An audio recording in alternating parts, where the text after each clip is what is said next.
All right, so for 3.2, we're going to look at two major theorems. One of them is Rolle's theorem,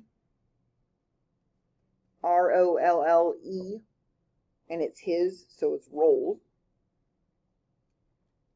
And he's French, so actually we're supposed to say Rolle, but that's stupid. So I'm going to say Rolle's theorem. And that has a few little points that we got to talk about. First of all, I need to make sure before I use Rolle's theorem that f of a equals f of b, which means I'm going to have two x values and I'm going to evaluate them in my original function and make sure they spit out the same y coordinates. Okay, that's important. They have to spit out the same y coordinates. Another thing about Rolle's theorem is that it has to be continuous on the closed interval from a to b. Okay, it's got to be continuous. So if something is undefined somewhere in that interval or from a to b, whatever, then I can't use Rolle's theorem. The last thing is it's got to be differentiable. So I've got to be able to evaluate the derivative on the open interval, which means endpoints don't matter. So what on God's green earth does this mean? I want the same y coordinates, okay? It's got to be continuous and it's got to be smooth. That's all we're talking about. So it's got to be smooth, continuous, and whatever two x values I'm given need to spit out the same y coordinates. If this is all true, if all three of these check boxes are true, then I am guaranteed at least one max or min in between the two, in between A and B. I will be guaranteed at least one max or min between A and B. So we're going to talk about Rolle's theorem, and then the other theorem is going to be the intermediate value theorem, or the mean value theorem. And so we're going to do that later. But for right now, we're going to address the intermediate value, but learn mean value. So here we go. We have x squared minus 5x minus 14. So what do I know? X squared minus 5x minus 14. It's a parabola that opens upwards. Okay, so I want to know what are the two x-intercepts.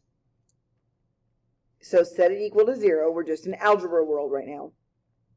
I need two numbers that multiply to a negative 14 that add up to a negative 5. So I'm going to have a negative 7 and a positive 2, which means my two x-intercepts occur at 7, 0 and at negative 2, 0. So what does this mean if I draw a pretty picture? I've got one at negative 2 and I got one at 7, and it's a parabola that opens upwards. Okay? So here's what I want to know. Is this smooth? Yes. Is this continuous? Yes. Does f of a equal f of b? If I evaluate my function at 7 and negative 2, does it spit out the same y value? Yes, it does. So it's just convenient to use the x-intercepts. Okay?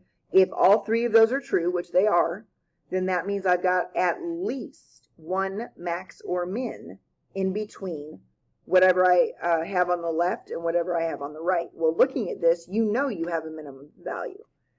So the way I find it is take a derivative, which is going to be 2x minus 5, set it equal to 0, and solve. So I get x equals, I am going to add 5, divide by 2, so I get 5 halves. So what you just figured out is you've got a minimum value at 5 halves. So the question is, find your two x-intercepts, what we just did, and then find a value so that your derivative will equal 0. So I found my x value that will make it equal 0. So again, what does that mean? You've got a critical number at 5 halves. You also have a horizontal tangent line at 5 halves. So number 2, find two x-intercepts of the function and show that f prime of x equals 0, or the derivative of f of x equals 0 at some point between the two. So the first thing that screams in my face is I've got a radical. So I better watch out. So remember, with your radical, grab your argument and say he needs to be bigger than 0 or positive, but he can also equal 0. Okay, so my domain is restricted to everything bigger than -5. So you just need to know that. If we generate a -6, if we generate anything like that, it's off limits. It doesn't exist. Okay, so what are my two x-intercepts? Well, luckily, he's already factored for us. So I have an x times an x plus 5 to the 1/2, or an x times the square root of x plus 5. So where does this hit the axis? Well, it'll hit it at an x value of 0, and it'll hit it at an x value of -5. So your two x-intercepts will be 0 and -5, not in that order. So you got a -5 and you got a 0. So is he smooth? So this is what we look at with Rolle's theorem, not differentiable. As long as it's not on the endpoints, I don't care. So remember, if I shove in a -5 into my original function, it'll give me a 0. If I shove in a -5 into my derivative, it'll be undefined. I have a cusp at -5. But I don't care because I'm not including the endpoints when I say if it's different or if it's continuous and smooth. I don't care about the endpoints. The other thing is it continuous? Yeah, as long as I'm from -5 to the right, we're fine. And that is a closed interval for continuity. And so I'm allowed to use -5 in my original function. So -5 is not allowed to be used in the derivative. So I have a cusp, so it's non-differentiable. -5 is allowed to be used in my original function. And so he's continuous on the closed interval. All right, which means the only place I got left to do is my derivative. So I have the first times the derivative of the second plus the second times the derivative of the first, which is 1. And I'm going to set that equal to 0. And first thing I want to do is find out if I've learned anything. So I have an x over a 2 with a square root of x plus 5 plus a square root of x plus 5. So the first thing I notice is I better not use a -5, okay, because it'll make my derivative undefined. But I'm allowed to still continue with Rolle's theorem because it's an open interval. So bottom line is I can't evaluate my derivative at -5. We just verified there's a cusp there. All right, so next thing I want to do is where does this thing equal 0? And so if I don't want to do a whole lot of work, so I am going to subtract that second term over. So I have a negative x plus 5, and remember that's over 1, and I'm just going to cross multiply. So I have x equals -2, and then a square root times itself pops out from underneath the radical. It's kind of like the square root of -9 times the square root of -9 is 9. Okay, so the square root of something times itself just pops on out. So I have x equals a -2x minus 10. Okay, I'm going to add 2x, so I get 3x is -10. So x must be a -10 thirds. So is that in my interval? That's a -3 1/3, which is going to be right here.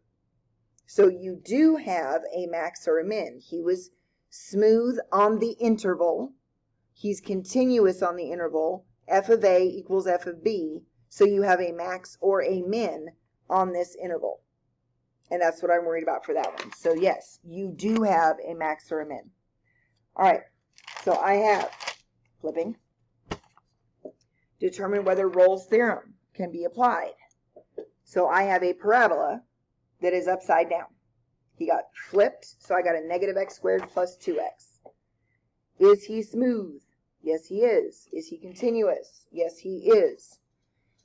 I want this on the interval from 0 to 2. So this is A and this is B.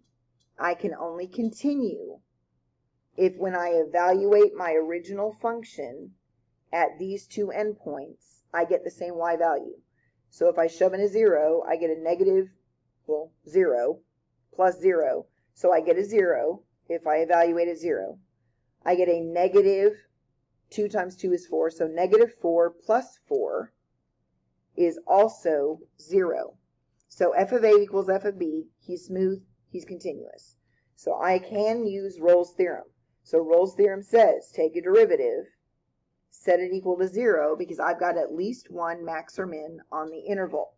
So I'm going to subtract 2 and divide by negative 2. So on the interval of 0 to 2, I have either a max or a min. Well, we know he's a parabola that's upside down, so you know he's going to be a max.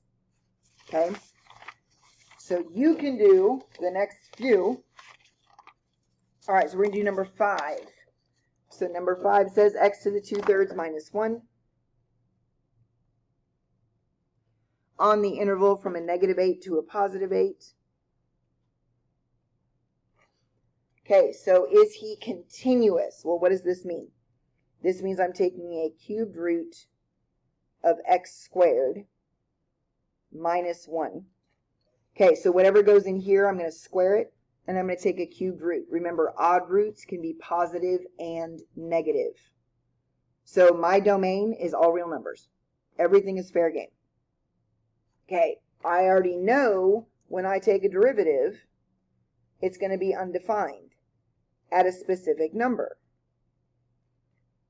So my derivative is 2/3 x to the negative 1/3.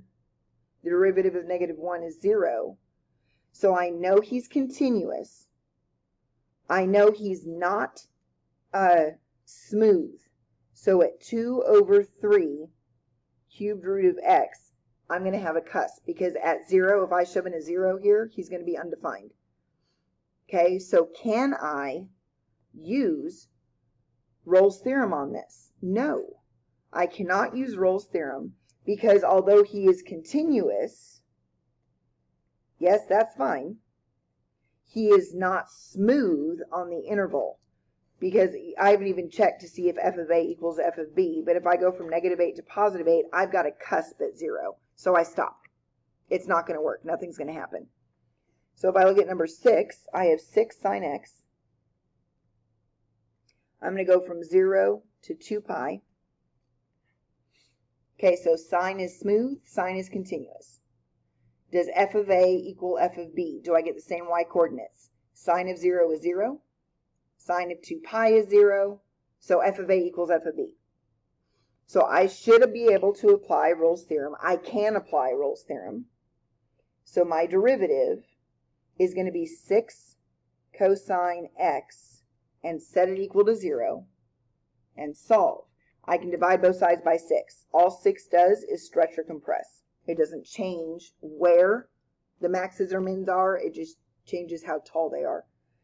All right, so where does cosine equal 0? On one lap of the unit circle. That is going to happen at pi over 2, and that is going to happen at 3 pi over 2.